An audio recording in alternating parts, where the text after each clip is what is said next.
Hola a todos, bienvenidos y welcome back to Learn with Eddie.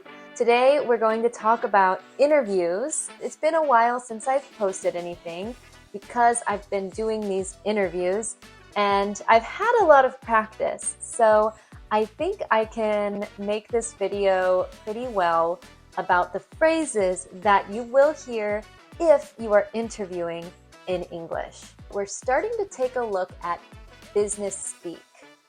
Business speak is a different layer of English language. It's normal English grammatically, but there are a lot of formal business, corporate phrases that you wouldn't hear in casual conversations. And that's why we call this business speak or corporate speak or even business talk.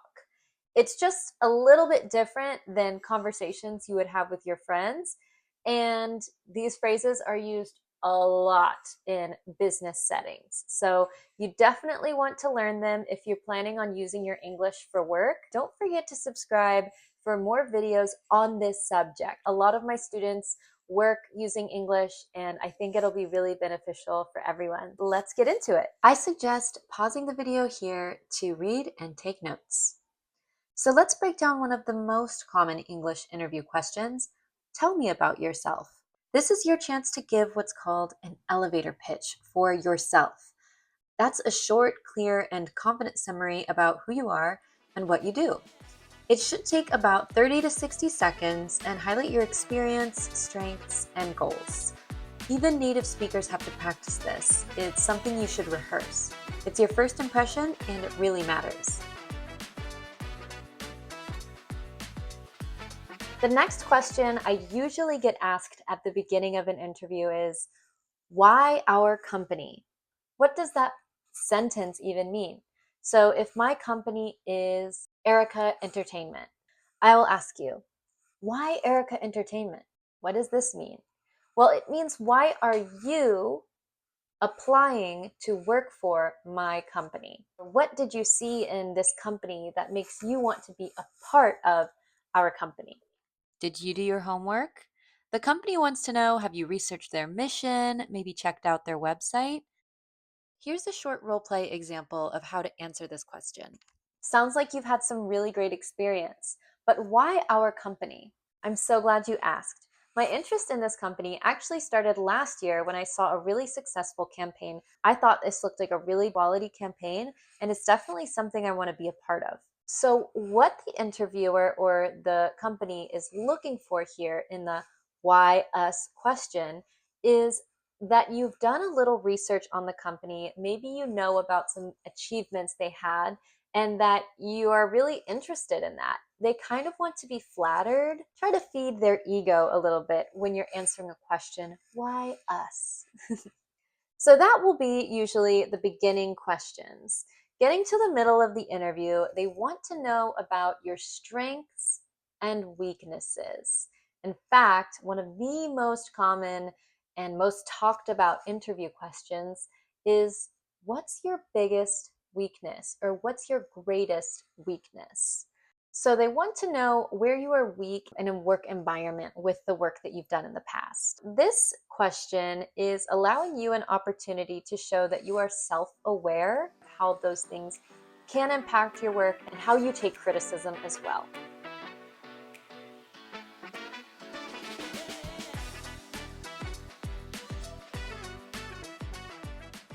Another question I've gotten is, how do you deal with stress? How do you deal with difficult coworkers? How do you deal with X, Y, or Z? Deal with. Let's break down that phrase, deal with. To deal with something or to deal with someone is to manage a difficult situation, to take the appropriate action with something. So when you deal with someone or something, you take the steps to address it and to make the situation better. And lastly, where do you see yourself in 5 years? This means look into the future. Where do you envision you? They might even ask, what's your dream job? So they want to know, are you committed to growth? Are you really committed to this industry, or are you using it as a stepping stone into something else? They want to see where your commitments are.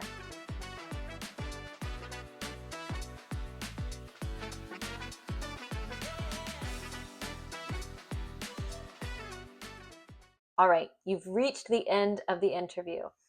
Phew. The last question that you'll hear in an interview is, do you have any questions for us? This is your opportunity to ask the interviewer questions about the job or the company, and you should, as long as they are related, relevant, and thoughtful. Here are some different phrases you will hear at the end of the interview and what they might mean. Thanks so much for your time. We'll be in touch. To be in touch just means to be in contact. They will reach out to you, which is another phrase you'll hear. We'll reach out to you when we have an answer. So they're going to contact you, basically, when they're ready. You'll hear something from us by the end of the week or by the end of next week. That means that we will be in contact again. You'll hear something from us. We'll keep your resume on file. So this one means you maybe didn't get the job because they're just going to keep it on file, perhaps looking for another position that better fits you, or just trying to say nicely that you aren't moving forward in the process. Moving forward in the process. So this is also a really good phrasal verb, meaning seguir adelante.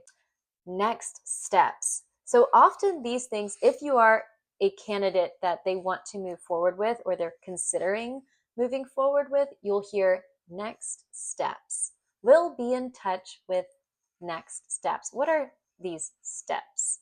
So next steps maybe is another interview, or they want you to do an assessment to assess your skills. Maybe there's a test that you have to take. Those can all be next steps.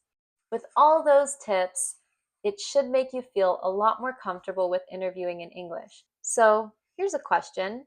How do you deal with stress at work? Use an example from your own work experience and let me know in the comments. Subscribe to my channel for more videos like this one. Go ahead and give this video a thumbs up if you found it helpful. Thanks so much, and I'll see you next time.